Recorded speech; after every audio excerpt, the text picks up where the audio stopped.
Bonsoir à toutes et à tous, bienvenue à la dernière édition de Métro News pour la semaine. En titre de ce vendredi, nouvelle perte dans les rangs de la police nationale. Un policier de la 26e promotion a été tué par balle jeudi lors d'une opération policière à Mariani où les forces de l'ordre mènent une lutte contre les gangs. L'avocat de Guy Philippe estime que sa détention est illégale. L'ancien commissaire de police de Delma, Guy Philippe, déporté par les États-Unis, est toujours entre les mains de la DCPJ. Célébration ce vendredi 1er décembre de la Journée internationale de lutte contre le sida. En cette occasion, le Premier ministre Ariel Henry a salué les progrès qui ont été réalisés dans le cadre de la lutte contre cette maladie. Le chef du gouvernement estime que beaucoup reste encore à faire.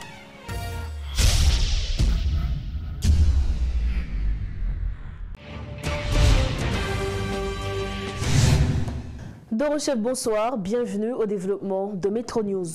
Le policier Jean-François Mackinson de la 26e promotion de la police nationale a été tué le jeudi 30 novembre 2023 par des individus armés à Mariani. Il a reçu une balle au cou lors d'une opération policière en vue de déloger les groupes de gangs qui terrorisent la population à Mariani. Selon le coordonnateur du SINAPOA, Lionel Lazare, il affirme que notre agent de la PNH a été également blessé lors de cette même opération. Pour en parler plus largement, le coordonnateur du SINAPOA, Lionel Lazare, est sur le plateau de Métro News ce soir. Lionel Lazare, bonsoir. Merci parce que vous êtes disponible pour Métro News à Soya. Bonsoir, c'est un plaisir de ensemble avec nous à Soya, côté que nous allons parler de la police, de problèmes de sécurité qui t'a supposé faire. Je pense que c'est un plaisir à chaque fois que Métropole invite nous. Bon, venir dire ça, nous connaît, que nous t'a souhaité faire. Alors, mis à part de situation sécuritaire qui est généralisée dans le pays, il y a une situation qui a évolué depuis quelques jours déjà au niveau de Mariani. Côté bandit, il a besoin de contrôler les zones ça totalement.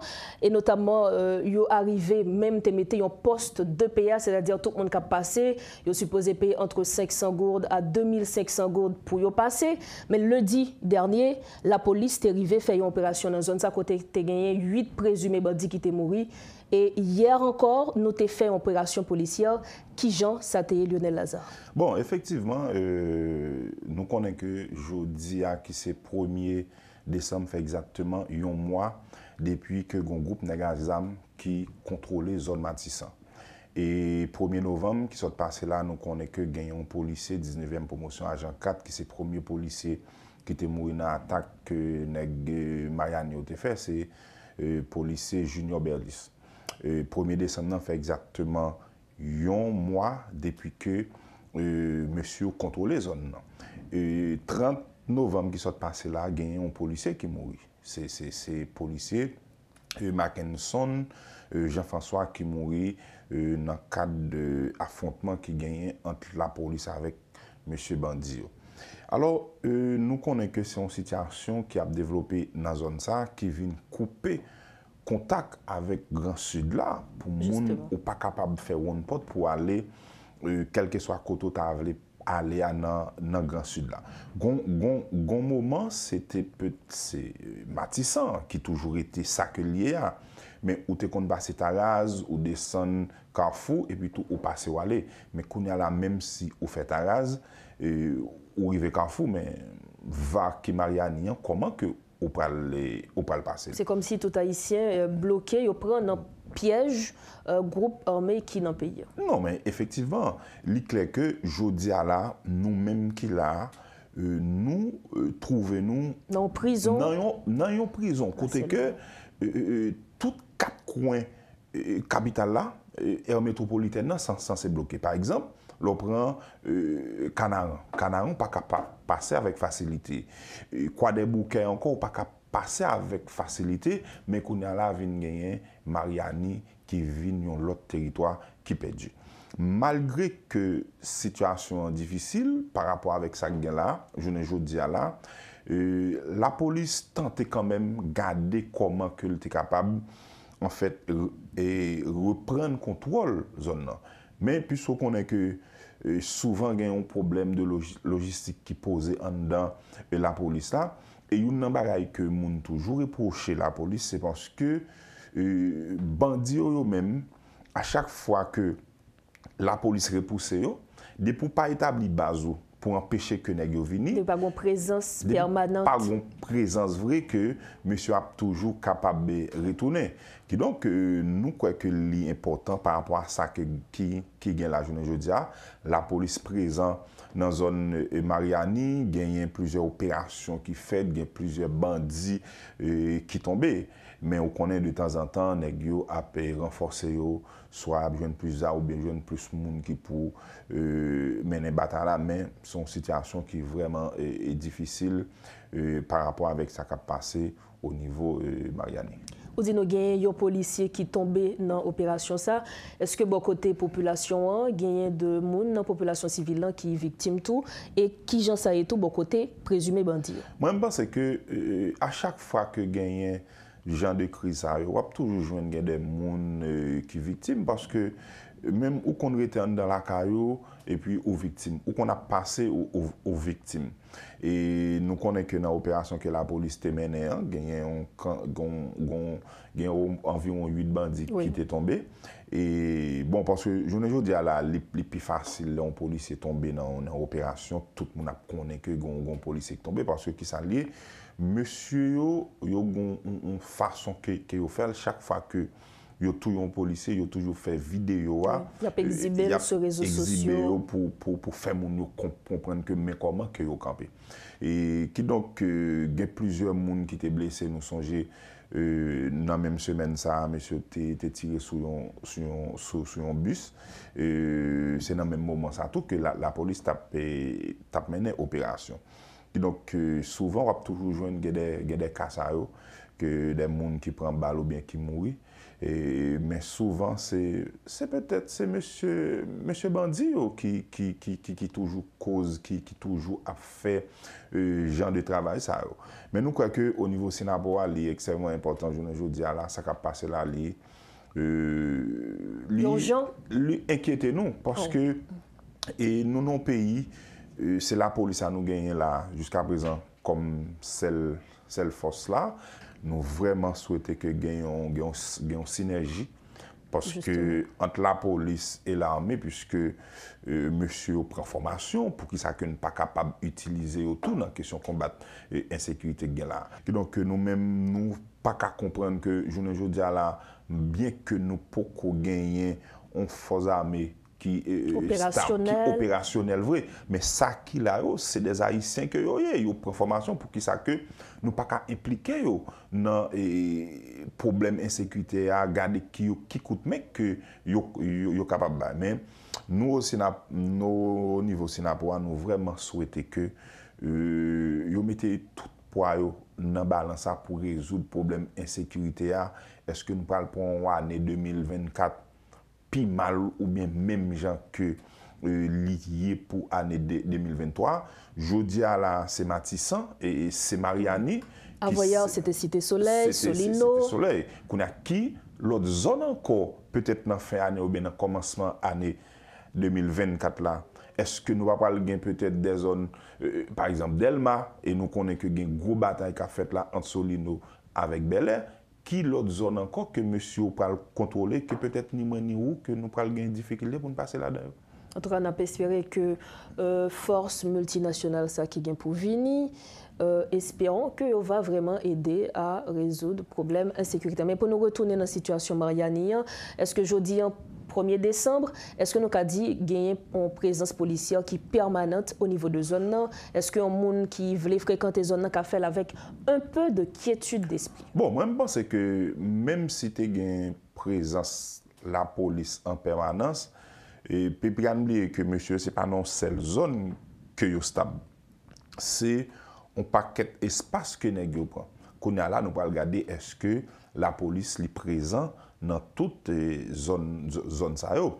Donc nous-mêmes nous toujours conseillons aux gens qui fait route ça yo faut qu'ils prennent pile précaution parce que monsieur ça yo c'est des gens qui sans foi ni loi, yo pas peut faire n'importe bagage sur vous, il a violé moun, il a fait toute qualité bagaille qui gagne.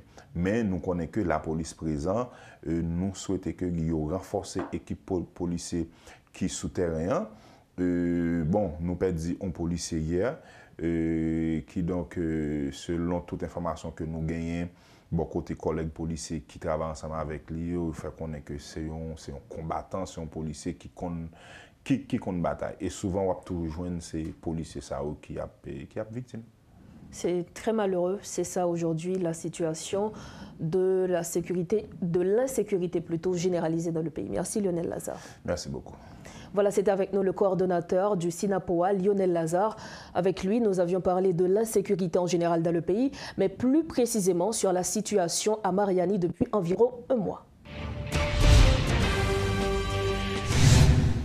Guy Philippe est toujours entre les mains de la DCPJ ce vendredi, déplore l'un de ses défenseurs. Maître Emmanuel Gentil rappelle que nul ne peut être interrogé en absence de son avocat. Il a affirmé avoir disposé de nombreux documents prouvant que son client ne fait l'objet d'aucune poursuite en Haïti. Célébration de la Journée internationale de lutte contre le sida ce vendredi 1er décembre. À cette occasion, le ministère de la Santé publique a organisé une cérémonie autour du thème « Communauté yo devant bataille là pour croiper sida ». L'occasion pour le Premier ministre Ariel Henry de saluer les progrès qui ont été déjà réalisés dans le cadre de la lutte contre cette maladie, tout en estimant que beaucoup reste encore à faire. Nous nous réunissons en tant que nation pour renouveler notre engagement à lutter contre cette maladie qui a affecté de nombreuses vies à travers le monde, y compris chez nous. C'est un moment où le monde entier doit se mobiliser pour réfléchir et méditer davantage sur les implications du VIH-Sida, une réalité qui continue de bouleverser la communauté mondiale de manière significative.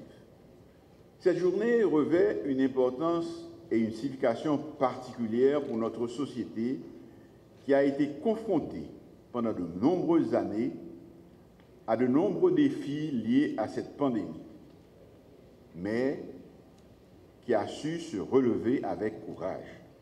Le VIH-Sida est une factualité que nous ne pouvons ignorer et en tant que leaders et citoyens responsables, nous avons le devoir de faire preuve de solidarité et d'action envers celles et ceux qui luttent pour une meilleure prise en charge. En tant que nation, nous avons fait des progrès significatifs dans la lutte contre le VIH-Sida. Mais il est essentiel de reconnaître que la bataille est loin d'être gagnée. Nous sommes ici pour honorer celles et ceux qui ont perdu la vie et soutenir celles et ceux qui vivent avec le VIH. Nous devons promouvoir la compréhension, l'empathie et le respect envers ceux qui vivent avec le VIH. C'est en travaillant ensemble que nous pouvons contourner les barrières sociales qui entravent la prévention et le traitement. Nous devons lutter avec acharnement contre la stigmatisation et la discrimination qui sont bien souvent la cause de déni, d'abandon du traitement et de comportements à risque. Nous devons avoir la garantie que personne ne soit laissé pour compte dans notre quête de mettre fin à cette pandémie. La Journée mondiale du sida doit être une journée de réflexion.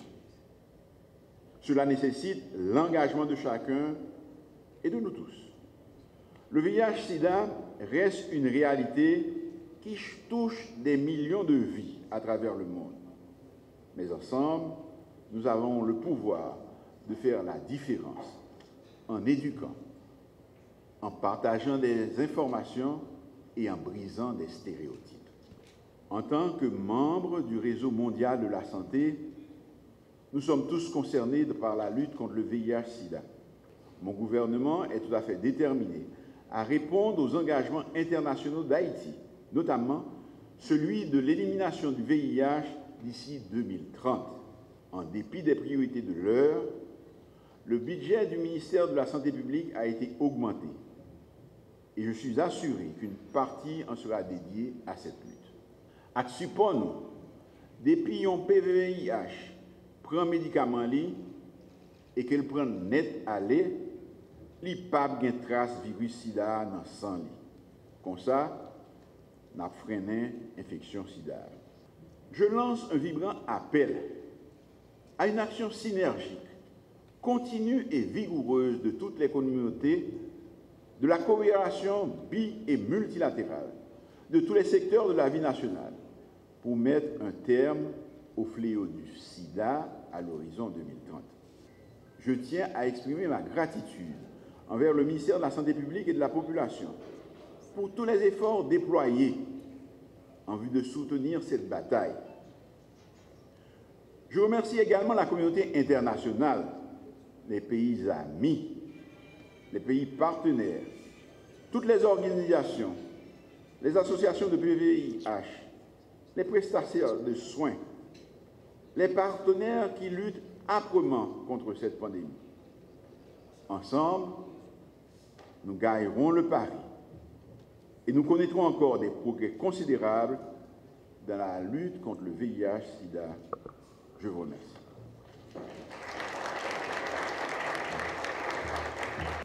Autre dossier, la commission de passation de marchés publics fête son 19e anniversaire sur le thème « Marchons main dans la main pour un système plus fort ». De nombreuses activités sont prévues en cette occasion, dont un prix Robert Marcelot récompensant des textes d'étudiants sur l'implication des PME dans les marchés publics, dont la dotation est de 150 000 gourdes. Suivez tour à tour les explications d'Yvon Oreste, secrétaire technique principal, et Narcisse Jean-Baptiste, responsable de communication de la CNMP. D'abord, on a célébré 19 ans d'existence sous le thème CNMP, 19 ans déjà, marchons main dans la main pour un système plus fort. Donc, son appel à tous citoyens haïtiens, son appel à l'entité publique, à toute l'administration, pour que justement nous fassions corps avec CNMP pour nous juguler les phénomènes de corruption dans le marché public. Donc, premièrement, on a gagné dans le cadre prix Joseph François Robert Marcelot, nous avons remis prime lundi 4 décembre parce que fête l'a tombé un dimanche. Donc, on a fait lundi 4 décembre, on a célébré un grand pop dans le local. Donc, on a récompensé lauréat concours de distillation qui était fait sous thème que nous avons demandé aux étudiants pour réfléchir sur question problématique PME, implication dans la représentativité PME dans le marché public. Donc, parce que PME ont tendance, les petites et moyennes entreprises ont tendance pas tellement regroupées, pas trop intéressées aux appels d'offres. Donc, nous avons demandé aux étudiants pour réfléchir sur question ça pour nous. Et nous avons reçu 37 textes de distillation et 10 textes, parce que le concours a deux phases, tu as 10 textes, 10 étudiants qui sont venus pour soutenir l'idée que tu défendre dans le cadre de dissertation par eux. Donc ça, c'est pris Joseph François Robert Marcelot, avec respectivement 150 000, 75 et 50 000 gourdes. Deuxièmement, on a récompensé une personnalité de la société civile qui a fait promotion au marché public. Nous ne pouvons pas priver les noms là. Et puis, on a gagné un CMMP et un CSMP que nous avons récompensé. CMMPA, c'est commission, c'est équipe qui est dans le ministère qui a géré le marché public. Il y a 16 sur 18. Donc, dans chaque ministère, il y a un CMMP, c'est-à-dire une commission, une équipe qui a géré les projets de marché public. Au niveau des organismes, tel le Conatel par exemple, ou bien ça ou un CSMP. Au niveau de la BRH, ou ça ou un CSMP. Donc, on a récompensé tout. Et puis, plus loin, on a récompensé les 4 meilleurs employés de l'année, c'est-à-dire dans le décret sur fonction publique, là, ils reconnaissent 4 catégories d'emploi public. On a récompensé toutes les 4 catégories A, B, et C et D. Et enfin, on a gagné un quadrangulaire, un championnat que nous avons organisé. Et a gagné une confrontation ça du 1er au 3 décembre, c'est-à-dire 1er décembre, on a gagné un CNMP qui a joué avec le ministère des Finances. Et deuxièmement, même journée après, Conatel qui a joué avec Cour des comptes. Et puis 2 gagnants pour le faire final dans dimanche. Donc ça c'est un grand événement que nous mettons. Okay, bon. Et je vais inviter tout le monde qui est intéressé à aller sur le site CNMP. cnmp.gouv.ht. Et puis, nous avons un cher marché public qui est dans la faculté. Il y a Inagé, c'est moi-même qui enseigne.